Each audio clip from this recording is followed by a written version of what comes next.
মানে পণ্ডিতি করলে পণ্ডিতি করার একটা সীমাবদ্ধ থাকতে হবে। পণ্ডিতি করা যখন সীমাবদ্ধ ছাড়িয়ে যাবে তখন আপনি নিজে পণ্ডিতের খালে পড়ে যাবেন। কথা বলে ঠিক না? তো আল্লাহর গোলাম ছোট্ট মানুষ, একেবারে বয়স কম, প্রখর বুদ্ধি, তীক্ষ্ণ ব্রেন, বাবায় মাঠে আঙ্গুল দিয়ে হাল চাষ করে। তো বাবাই বলছে যে আমি তো কালকে বাজারে গেছিলাম, তে আমার প্রিয় একটা বন্ধু আমাকে বলছে, বন্ধুরে আমি একটা বাড়ি করছি, কিন্তু বাড়িটা তো বর্গা দেব কি দিয়ে, গাছ হতে পারছি না। তো তোর বাড়ির সামনে যে একটা বড় তালের গাছ আছে, এ তালের গাছটা আমার দিলে আমার খুব একটা উপকার হয়। আমি কালকে যাবো তোর তালে গাছটা নিবার জন্য, তুই দিবি কিনা? দেখাই যা প্রশ্ন না? বন্ধু এখন এসে সন্তানকে বলছে, সন্তান রে আমার বন্ধুর কাছে আমি স্বীকার করেছি দেওয়ার জন্য। তাকে যদি বলি যে দেবো না, তার মনটা খারাপ হবে। আমি স্বীকার করেছি দেওয়ার জন্য, তো আমি দেখি তুই এই গাছটাকে কিভাবে বাঁচাইতে পারিস। এবার বাবাই মাঠের মধ্যে চলে গেছে লাঙ্গল নিয়ে হাল চাষ করার জন্য। বন্ধু ইতিমতো চলে এসেছে, এসে ডাক দেয়া বন্ধুকে খুঁজছে। বন্ধু সন্তান বাড়ি থেকে বের হয়ে বলছে যে আপনি কে? বলো তোমার বাবার বন্ধু। কেন এসেছেন? বলো তোমার বাবার সঙ্গে কথা বললে বেশি ভালো হতো। বলে বলেই দেখেন না আমাকে। তো বলছে যে তালে গাছটা কার? বলছে এই তালের গাছটা আমার। তো এই তালের গাছটা আমি তোমার আব্বার কাছ থেকে চেয়েছিলাম, বন্ধু হিসাবে সে দিতে চেয়েছে। তো তুমি যদি এখন অনুমতি দাও তাহলে গাছটা কেটে নিয়ে যাবো। তখন বলছে সর্বনাশ, আপনি গাছ নেবেন তাহলে মহাযুদ্ধ শুরু হয়ে যাবে। বলে কেন?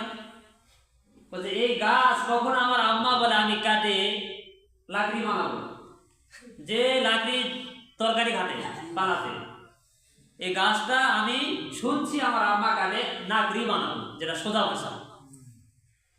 আর আমার আব্বা বলে যে এটা তোর লাকড়ি বানাতে দেওয়া যাবে না, এটা আমি কেটে আমার হালাকান্দি বানাবো। আপনাকে যদি এই গাছ দেই তাহলে তো মহাযুদ্ধ শুরু হয়ে যাবে। বন্ধু শুনে তো বড় বেকায়দায় পড়ে গেল। বন্ধু তখন বন্ধুর সন্তানকে কিছু না বলে বাড়ির দিকে রওনা দিয়েছে। ইতিমধ্যে মাঠের থেকে লাঙ্গল দিয়ে চাষ করে ফিরে এসেছেন তার বাবা। তাকে বলছে যে আমার বন্ধু আসার কথা আসছিল। সন্তান বলছে আব্বা তোমার বন্ধু এসেছিল ঠিক, কিন্তু ফেরত চলে গেছে। কেন ফেরত চলে গেছে? তুই কিচ্ছু বলিস নাই? বলে না আমি কিচ্ছু বলি নাই। তখন বাপে বলছে বেটারে তুই তো আমার সম্মান খাই ফেলে, বন্ধু এসেছে আমার বাড়িতে তুই কিচ্ছু না বলে এই বন্ধুকে ফেরাই দিয়েছি, তার মানে বন্ধুর কাছে আমার সম্মান আর থাকলো না। তখন বাপে রাগ হয়ে মেজাজ গরম সন্তানকে বস্তাবন্দি করেছে যে তুই এই অকাম করেছিস, আমার বন্ধুর সঙ্গে কিচ্ছু কথা বলিস নাই, তোকে আজকে নদীতে ফেলে দিয়ে আসবো।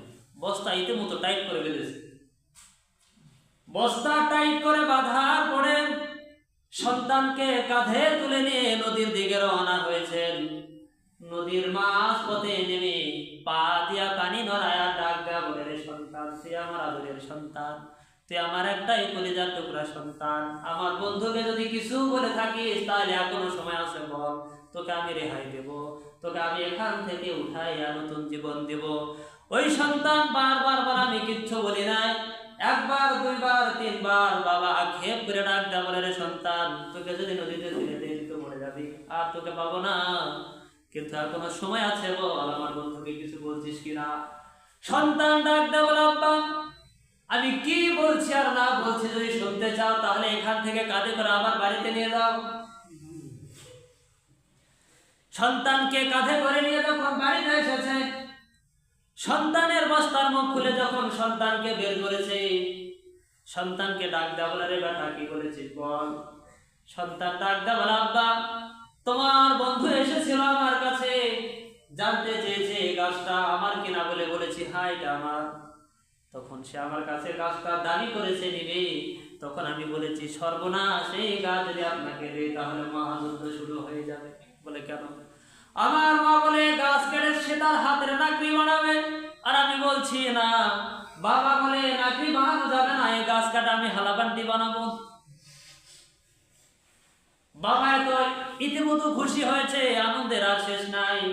বাবাই ডাক দেয়া বলে, বেটা তুই যদি এত ভাজে ভাজে কথা বলতে জানিস, এই কথা যদি তুই আগে বলতিস তাহলে তো তোকে নদী পর্যন্ত নিতাম না। সন্তান লাভ মেরে ডাক দেয়া বলে, আব্বা এই কথা যদি আপনাকে আমি আগে বলতাম তাহলে এখান থেকে নদী, আর নদী থেকে এখান পর্যন্ত আপনার কাঁধে ওঠা আমার হতো না। এখান থেকে একটা শিক্ষা দিতে চাই, বাবা সন্তানের জন্য একটা যথেষ্ট মুরব্বী মানুষ, তাকে দিক নির্দেশনা দেওয়ার জন্য একটা হিতাকাঙ্ক্ষী। ওই হিতাকাঙ্ক্ষীকে যদি কেউ ওভারটেক করে, ওই হিতাকাঙ্ক্ষীকে যদি কেউ অমর্যাদা করে, তাহলে এক সময় দেখা যাবে বাবার কলিজা ছেড়ে আঘাত আর দুঃখ বের হবে। কথা বলে ঠিক কিনা? বাবার হৃদয় ছেড়ে দুঃখ বের হবে। ঠিক একই কায়দায় যখন আলেম ওলামা আপনাদের জন্য পূর্ণ একটা হিতাকাঙ্ক্ষী, হেদায়েতের দিশারি, যদি আলেম ওলামাদেরকে আপনারা ওভারটেক করেন, তাহলে এই দুনিয়াতে ওই সন্তানের মতন শুধু সুখ খাওয়া হবে আর গর্ব করা হবে, মরণের পরেই দুঃখ আর কষ্ট শুরু হয়ে যাবে। আলেমের কথাগুলো আপনারা শুনুন, কি বলে ভাবে দেখুন, আসলে এটা আমার জন্য মঙ্গল কিনা, আমার উপকারে আসবে কিনা। যদি উপকারে আসে, কোনো কথা ছাড়া মেনে নেই, আমলের দিকে পা বাড়ান, আল্লাহর কসম আল্লাহ এক মুহূর্তে আপনার জীবনের মোড় ঘুরিয়ে দিবে। সুবহানাল্লাহ। শবে বরাতের রাত্রিতে বিশ্বনবী আর মা আয়েশা রাদিয়াল্লাহু তাআলা একই বিছানায় ঘুমিয়ে আছেন। গভীর রজনীতে মা আয়েশা কাঁধ ধরে তার ডান হাতটা নবীর উপরে যখন দিয়েছেন, বিছানা খালি, নবী আর সেখানে নাই। বিছানায় নবী আর ঘুমন্ত অবস্থায় নাই। মা আয়েশা রাদিয়াল্লাহু তাআলা আনহা মনে মনে চিন্তা করলো, মনে হয় ঘুমের বশবর্তী হাত দিয়েছি, মনে হয় হাতটা মিস হয়েছে, আর একবার ভালো করে দেই। দ্বিতীয়বার যখন হাত দিয়েছে, বিছানা পুরোপুরি ফাঁকা হয়ে আছে। আল্লাহ নবীজি বিছানায় নাই। মা আয়েশা রাদিয়াল্লাহু তাআলা আনহা মনে মনে চিন্তা করলো, এই গভীর রজনীতে আমি তার স্ত্রী, আমাকে না বলে সে কোথায় গেল। বড় চিন্তার মধ্যে পড়ে গেল। মা আয়েশা কাটা কবুতরের মতন ছটফট করে আর মনে মনে ভাবে, এই এলাকায় তো আমার স্বামীর দুশমন কম নাই, আমার নবীজির শত্রু তো কম নাই। যদি রাতের অন্ধকারে কেউ আমার নবীজিকে হত্যা করে ফেলে বা কেউ আঘাত করে ফেলে, আমি মা আয়েশা আল্লাহর কাছে জবাব দিতে পারবো না। কেননা আমার কাছ থেকে সে উঠে গেছে, কখন গেছে আমি কোনো তার খেয়াল রাখতে পারি না। যদি আল্লাহ আমাকে ধরে, ওই ধরা থেকে আমি মা আয়েশা কখনোই বাঁচতে পারবো না। এইটা মনে করে তিনি ঘরের দরজা আলগা করে যখন বেরোচ্ছেন, নজর করে দেখে হযরতে রাসূল করিম বিশ্বনবী মুহাম্মদ রাসূলুল্লাহ সাল্লাল্লাহু আলাইহি ওয়াসাল্লাম জান্নাতুল বাগিতে তার অন্যান্য বিবিগণের কবরের পাশে দাঁড়াইয়া দুহাত তুলে দোয়া করে আর চোখের পানি ফালাইয়া কাঁদতে। হযরতে আয়েশা রাদিয়াল্লাহু তাআলা আনহা বিশ্ব নবীজির কাছে চলে গেলেন, ডাক দেয়া বলে, ইয়া রাসূলুল্লাহ, ইয়া হাবিবাল্লাহ, নবীজি গো, আমি তো মনে করেছিলাম আপনাকে এত রাত্রিতে কাফেরেরা মনে হয় হত্যা করে ফেলেছে, কিন্তু আপনি যে এই জান্নাতুল বাগিতে কবর জিয়ারত করলেন, আপনি কি একটা বারের জন্য আমাকে বলে আসতে পারলেন না? আমার আপনার নবী, দরদের নবী, মুহাম্মদের নবী ডাক দেয়া বলে, আয়েশা রে, আমি যদি তোকে ডাক দিই তোর ঘুমটা ভেঙে যাবে, তোর কষ্ট হবে। আর যদি এই ডাকের আওয়াজটা কোনো কাফের মুশরিকরা শুনে ফেলে, তাহলে তো এই গভীর রজনীতে জান্নাতুল বাকিতে গিয়ে আমার কবর জিয়ারত করা হবে না। এই কারণে নীরবে একাকী উঠে আমার হাতে গড়া 10,000 সাহাবী সহ আমার প্রিয়তমা স্ত্রীদের কবর জিয়ারত করার জন্য আমি এখানে দাঁড়িয়ে গেলাম। যেরকম সুবহানাল্লাহ। যে রাসূলের অন্ধকারে বিশ্ব নবীজি নিজে জান্নাতুল বাকিতে গিয়ে তার আদরের মহাব্বতের ভালোবাসার সাহাবীদের কবর জিয়ারত করতে পারে, তার আদরের প্রিয়তমা স্ত্রীদের কবর জিয়ারত করতে পারে, এ আল্লাহর গোলাম বড় দুঃখ লাগে। আজকে তো পুরা দিন চলে গেল। আমার জীবনে ছোটকালে দেখেছি আমার দাদারা, আমার মুরব্বীরা, আমার নানারা আসরের নামাজ আদায় করার পরে তারা দলবদ্ধ হয়ে সারিবদ্ধ হয়ে এক একটা কবরস্থানে গিয়ে দাঁড়াতো, আর সেখান থেকে জিয়ারত করে আবার আর একটা কবরের পাশে গিয়ে দাঁড়াতো। আওয়াজ দেন যদি বুঝে থাকেন, কলিজায় হাত দেন, বুকে হাত দেন। আজকে আসরের নামাজ আদায় করার পরে আল্লাহর কোন বান্দা, আমার বাবা নাই দুনিয়া থেকে চলে গেছে, আমার দাদা নাই দুনিয়া থেকে চলে গেছে, আমার গর্ভধারিণী মা নাই দুনিয়া থেকে চলে গেছে, তাদের শরণার্থে তাদের ভালোবাসায় কি কেউ কখনো একটা মুহূর্ত তাদের কবরস্থানের পাশে গিয়ে দাঁড়ায় একবার সূরা ফাতিহা পড়েছে? পড়েছেন? আল্লাহর নবী ডাক দেয়া বলেন, মা বাবার কবরের পাশে যদি দাঁড়ায়া তার গর্ভজাত সন্তান, আদরের সন্তান দুহাত তুলে আল্লাহর দরবারে দোয়া করে দেয়, আর যদি শুধু বলে আলহামদুলিল্লাহি রাব্বিল আলামিন, আল্লাহ রাব্বুল আলামিন, এতটুকু কথা বলার বরকতেই মা বাবার কবরের আযাব কমপক্ষে 40টা বছর মাফ করে দিয়ে দেয়। 40টা বছর আল্লাহ পাক মা বাবার কবরের আযাব মাফ করে দেয়। আওয়াজ দেন বুঝে থাকলে, ওই মা বাবা যদি আযাব থেকে মুক্ত পায়, ওই মা বাবার কবর থেকে রুহানি দোয়া কি আপনার আমার জন্য আসবে না? আসবে না? এই দুনিয়াতে দুইটা রাস্তা খুলে, একটা দোয়া একটা দেওয়া। দোয়া হলো আলেমের মুখ থেকে বের হয়, আর দেওয়া হলো ডাক্তারখানায় গেলে পাওয়া যায়। একটা আলেমের কাছ থেকে সবক নেন, শিক্ষা নেন যে মা বাবা কি জিনিস। আজকে আমরা বাঙালি এত দূর পর্যন্ত পৌঁছে গেলাম, মুখের মধ্যে ভর্তি দাঁত আছে কিন্তু দাঁতের মর্যাদা জানি না। একবার দাঁত পড়ে গেলে তখন বুঝি কি দাঁতের মর্যাদা। আল্লাহর গোলাম, দাঁত যদি একবার পড়ে যায় ওই দাঁতের মর্যাদা করে আর কোনো লাভ নাই। তার মানে আমি এটা বোঝাতে চাচ্ছি, মা বাবা যদি একবার মরে যায় ওই মা বাবার জন্য ব্যাকুল হয়ে আর কোনো লাভ হবে না। মা বাবা বেঁচে আছে যতদিন, ওই মা বাবার কাছে মহাব্বতের নজরে থাকেন ততদিন। আপনারা আমার আদরের মা বাবা যতদিন বেঁচে আছেন ততদিন তাদেরকে ভালোবাসেন, মহাব্বত করেন, নিজে যেটা পছন্দ করেন সেটা তাদেরকে দেন, তাদেরকে খাওয়ান, পড়ান। দেখবেন একদিন আপনার ওই আচরণের কারণে, আপনার ওই ব্যবহারের কারণে মা বাবাকে আর মুখ দিয়ে দোয়া দেওয়া লাগবে না, তাদের অন্তর থেকে দোয়া বের হবে। আর অন্তর থেকে যখনই দোয়া বের হয়ে যাবে তখনই আপনি আল্লাহর আদালতে সবচেয়ে প্রিয় বান্দা হয়ে যাবেন। সুবহানাল্লাহ। আজকে আমরা এত দূর পর্যন্ত পৌঁছে গেছি যে মা বাবাকে শেষ মুহূর্ত পর্যন্ত ভুলে যায়। আছে না নাই? কথা বলেন, আছে না নাই? যে মা বাবার জন্য দুনিয়ার মুখ দেখতে পাই না, যে মা বাবার জন্য দুনিয়ার আলো বাতাস পাই না, ওই মা বাবাকে ভুলে যাওয়া মানে কি জানেন? নিঃসন্দেহে আপনি আপনার রবকে ভুলে গেলেন। যেরকম নাউজুবিল্লাহ। আল্লাহ রাব্বুল আলামিন ডাক দিয়ে বলেন, আমি যদি আমার মনে কাউকে সিজদা করার অনুমতি দিতাম তাহলে প্রত্যেকটা সন্তানকে তার নিজ নিজ মা বাবার কবরে সিজদার অনুমতি দিয়ে দিতাম। কথা কি খুব ছোট এটা? কথা বলেন ছোট? হুমা জান্নাতুকা ওয়া নারুকা আবুকা ওয়া উম্মুকা, তোমার মা বাবা তোমার জন্য জান্নাত, তোমার মা বাবা তোমার জন্য জাহান্নাম। যদি মা বাবাকে খুশি রাখতে পারো রে আল্লাহর গোলাম, তাইলে তো আল্লাহ জান্নাতে চলে যাবে। আর যদি মা বাবাকে বেজার করো নিঃসন্দেহে আল্লাহ জাহান্নামে চলে যাবে। কথা অনেক দূর চলে এসেছি। দুইটা শব্দ, আপনার জীবনের জান্নাত, আপনার জীবনের জাহান্নাম, এটা কি ছোট খাটো শব্দ?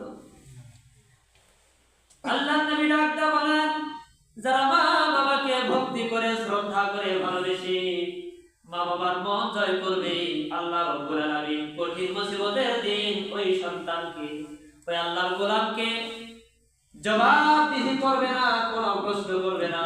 আল্লাহ ডাকটা করবে, রে বান্দা, তুই তোর মা বাবাকে খুশি করেছিস, আর ওই তোর মা বাবা খুশি ভরা হৃদয় নিয়ে আমি আল্লাহর দরবারে দোয়া করেছি। আমি আল্লাহ পাক এত খুশি তোর জন্য, তোকে আমি আল্লাহ পাক ওয়াদা দিয়ে দিলাম, হুকুম দিয়ে দিলাম, আদেশ দিয়ে দিলাম, জান্নাতের যে দরজা দিয়ে প্রবেশ করবি আর কোনো বাধা নাই। যেরকম সুবহানাল্লাহ। আল্লাহ পাক আমাদের সবাইকে জানো নিজ নিজ মা বাবার খেদমত করে, তাদের মনগুলোকে খুশি রেখে সামনের জিন্দেগি যেন আমরা চলতে পারি। আল্লাহ পাক যেন তৌফিক দান করে সকলে বলি আল্লাহুম্মা আমিন। বিশেষ করে আমরা এখানে যারা উপস্থিত আছি, আমি জানি না কার মা নাই কার বাবা নাই, তবে যার মা বাবা নাই তাদের জন্য নসিহত, প্রত্যেকটা ওয়াক্তে মা বাবার জন্য অন্তত পক্ষে আল্লাহর শিখানো ভাষায় রব্বিরহামহুমা কামা রব্বায়ানি সগীরা, এতটুকু দোয়া কেউ বলতে পারবেন না? এই দোয়াটুকু যদি আপনার আমার মুখ দিয়ে বের হয়ে যায়, আল্লাহ খুশি হয়ে আপনার আমার কবরে শুয়ে থাকা ওই মা বাবাকে মাফ করে দিবেন। আর যাদের মা বাবা বেঁচে আছে তাদের জন্য নগদ সার্টিফিকেট, কোনো বাকি নয়, আল্লাহ দুনিয়াতে দিয়ে দিবেন।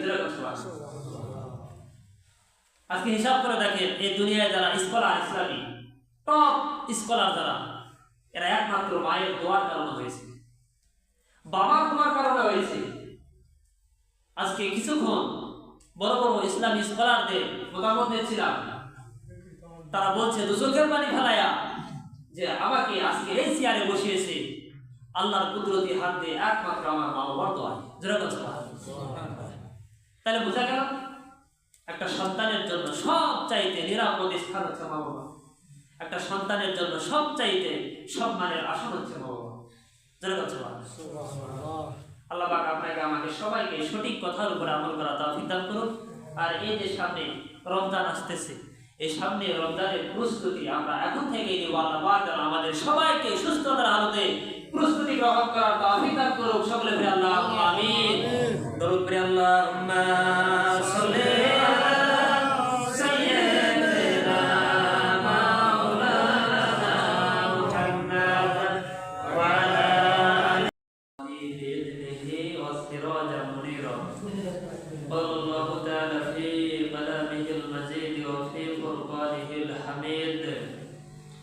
أعوذ بالله من الشيطان الرجيم. بسم الله الرحمن الرحيم. إن الله وملائكته يصلون على النبي يا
আজকে আপনাকে আমাকে অত্যন্ত ভালোবেসে দয়া করে মেহেরবানি করে জুমার জন্য কবুল করেছেন। আল্লাহ পাক আপনাকে আমাকে তার কুদরতি ভালোবাসা দিয়ে এত সুন্দর সুযোগ, এত সুন্দর পরিবেশ আপনাকে আমাকে দান করেছেন। আল্লাহ পাকের দরবারে প্রাণ খুলে শুকরিয়া সকলে পড়ি আলহামদুলিল্লাহ। দরুদ সালাম বিশ্ব নবীর শানে সকলে পড়ি সাল্লাল্লাহু আলাইহি ওয়াসাল্লাম।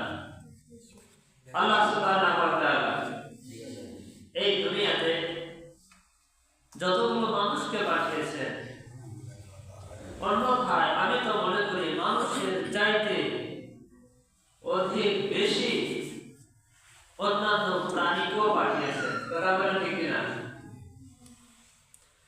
একটা সমাজে মানুষ হয়তো বা বাস করে মনে করেন 1000 জন, কিন্তু দেখেন তো আপনার ওই সমাজের ভিতরে যদি কোথাও একটা কোন এক বৃক্ষে মৌমাছির চাক লাগে, সেই মৌমাছির চাকে সুন্দর করে একবার নজর দিয়ে দেখেন তো মানুষের ওই একটা সমাজের চাইতে মৌমাছির সংখ্যা বেশি না কম? এটা বাদ দিলাম, আর একটা ধরি, সমাজের ভিতরে যদি কোথাও একটা পিপিলিকার গর্ত খুঁজে পাওয়া যায়, ওই পিপিলিকার গর্তে আপনি একটু না পানি ঢালবেন, একটু না পানি, এই পানিটা যেন পিপিলিকার শরীরে স্পর্শ করে, তাহলে দেখেন পিপিলিকার একটা গর্ত থেকে হাজার হাজার পিপিলিকা বের হয়ে আসতেছে। কথা বলেন ঠিক কিনা? তাই বোঝা গেল একটা সমাজে মানুষ যতটুকু বাস করে, এই মানুষের চাইতে আল্লাহ রাব্বুল আলামিন অন্যান্য প্রাণী সকল আরো বেশি দিয়েছে। কথা বলেন ঠিক কিনা? আল্লাহ রাব্বুল আলামিন এই দুনিয়ার মাঝে যত বেশি অন্যান্য প্রাণী দেখ না কেন, যত বেশি অন্যান্য সৃষ্টি জীব দেখ না কেন, কিন্তু আল্লাহ রাব্বুল আলামিন কোন প্রাণীকে আশরাফুল মাখলুকাত বলে ঘোষণা করেন নাই। কেবলমাত্র আদমের সন্তান উম্মতে মুহাম্মাদীকে রব্বে কারীম আশরাফুল মাখলুকাত বলে ঘোষণা করলেন। সৃষ্টির সেরা জীব কুনতুম খায়রা উম্মাতি উখরাজাত লিন-নাস। আল্লাহ রাব্বুল আলামিন ডাকতে বলে, হে মানুষ, তোমাদেরকে আমি আল্লাহ রাব্বুল আলামিন সৃষ্টি করেছি একমাত্র মানবতার কল্যাণের জন্য। আজকে যে আল্লাহ রাব্বুল আলামিন আপনাকে আমাকে অফার দিয়েছেন, জান্নাতের অফার, এই অফারটা দামি না? অত্যন্ত দামি অফার যে আল্লাহ পাক আপনাকে দিলেন, আমাকে দিলেন। জান্নাতের অফার আল্লাহ রাব্বুল আলামিন আপনাকে আমাকে দিয়ে দিলেন, কিন্তু হিসাব করে রাখেন তো অন্যান্য প্রাণীগুলো যদি আপনার আমার চাইতে বেশি হয় হোক, কোনো সমস্যা নাই, কিন্তু আল্লাহ রাব্বুল আলামিন ওই প্রাণীগুলোর জন্য কিন্তু জান্নাতের অফার দিলেন না। দিয়েছেন? জান্নাতের অফার মাত্র একমাত্র আপনার আমার জন্য আল্লাহ পাক দিয়েছেন। যে মানুষগুলো উম্মতে মুহাম্মাদী বলে দাবি করে, আল্লাহর গোলাম বলে দাবি করে, আল্লাহ রাব্বুল আলামিন কেবলমাত্র ওই সব মানুষগুলোর জন্য জান্নাতের অফার দিয়ে দিলেন। আল্লাহ বলে, বান্দা, এই জান্নাত এমন সুন্দর জান্নাত, যে জান্নাতের নাম নিয়ামত আমি আল্লাহ রাব্বুল আলামিন একমাত্র তোমাদের জন্য সাজিয়ে রেখেছি। দুনিয়ার কোন নিয়ামত যদি 2 দিন পার হয়ে যায় না, বাসি হয়ে যায়, পচে যায়, দুর্গন্ধ হয়ে যায়, কিন্তু আল্লাহ এমন একটা নিয়ামত আপনার আমার জন্য জান্নাতের ভিতরে সাজিয়ে রাখিয়েছেন। জনম জনম চলে যাবে, কোনো সমস্যা নাই, কিন্তু ওই নিয়ামতের কোনো দুর্গন্ধ হবে না, কোনো বাসি হবে না, কোনো নষ্ট হবে না। সুবহানাল্লাহ। হযরত রাসূল করিম বিশ্ব নবী মুহাম্মদুর রাসূলুল্লাহ সাল্লাল্লাহু আলাইহি ওয়াসাল্লাম একদিন মা আয়েশা ওর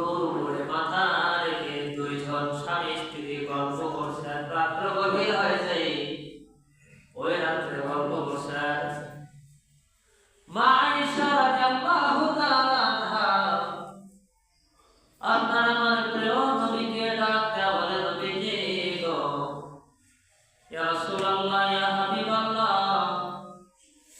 একটা মনের ভিতরে প্রশ্ন আমার জাগ্রত হয়েছে, যদি অনুমতি দেন আমি প্রশ্নটা করতে পারি। আল্লাহ নবীজি মা আয়েশাকে ডাক দেয়া বলে, আয়েশা, তুমি কি প্রশ্ন করবা করো, আমি রাসূল অনুমতি দিলাম, যে প্রশ্ন মনে চাই সেই প্রশ্ন তুমি করতে পারো। স্বামী যেখানে স্ত্রীকে অর্ডার দিয়েছেন, অনুমতি দিয়েছেন, বুঝে থাকলে আওয়াজ দেন, স্ত্রীরা কোনো দ্বিধা আছে, কোনো ভয় আছে?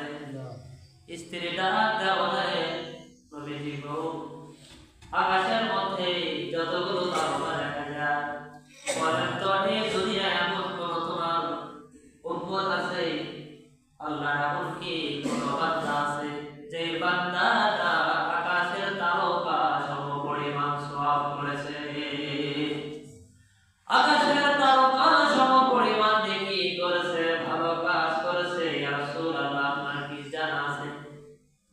আল্লাহ নবীজি মুস্কি হেসে দিয়ে বলছেন, আয়েশা, এটা আমার জানা থাকবে না কেন?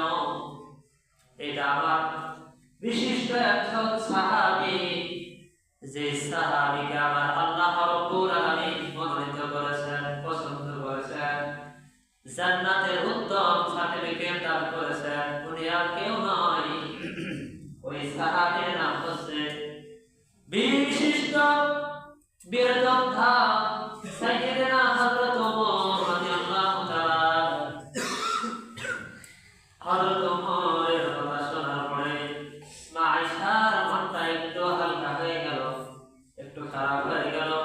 আমার নবীজি মা আয়েশার মুখের দিকে তাকাইয়া বুঝতে পারলেন নিঃসন্দেহে আয়েশার মনটা একটু খারাপ হয়েছে, তার অন্তরে দুঃখ পড়ে গেছে।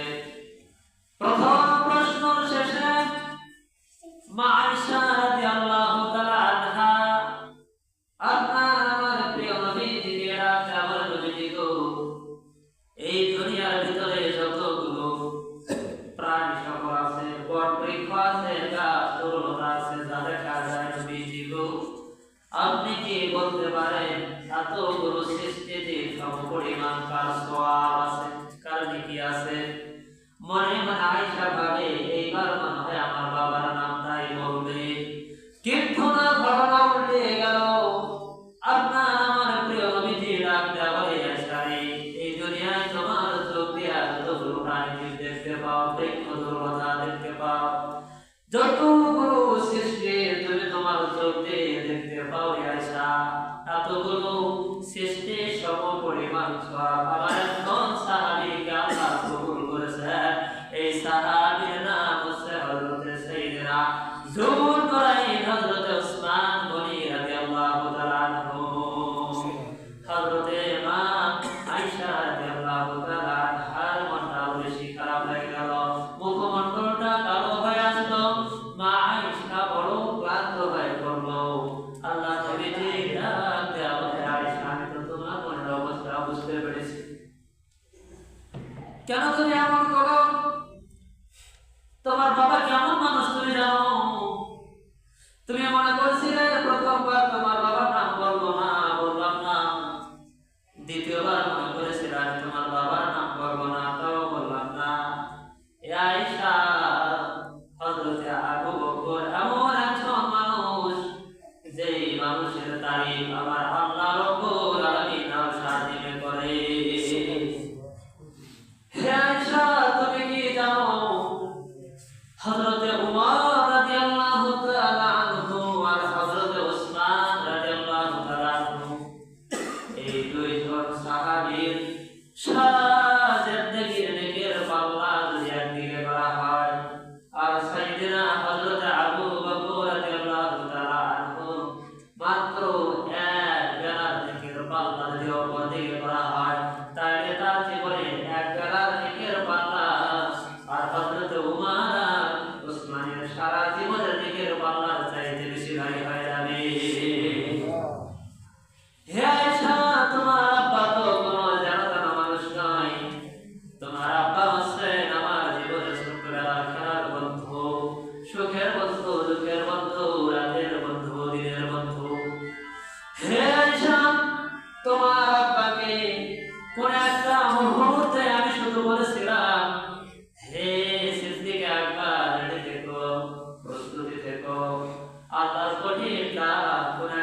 আমি শুধুমাত্র বলেছিলাম কথাটা তোমার বাবা এই কথার উপরে এমন আমল করেছে।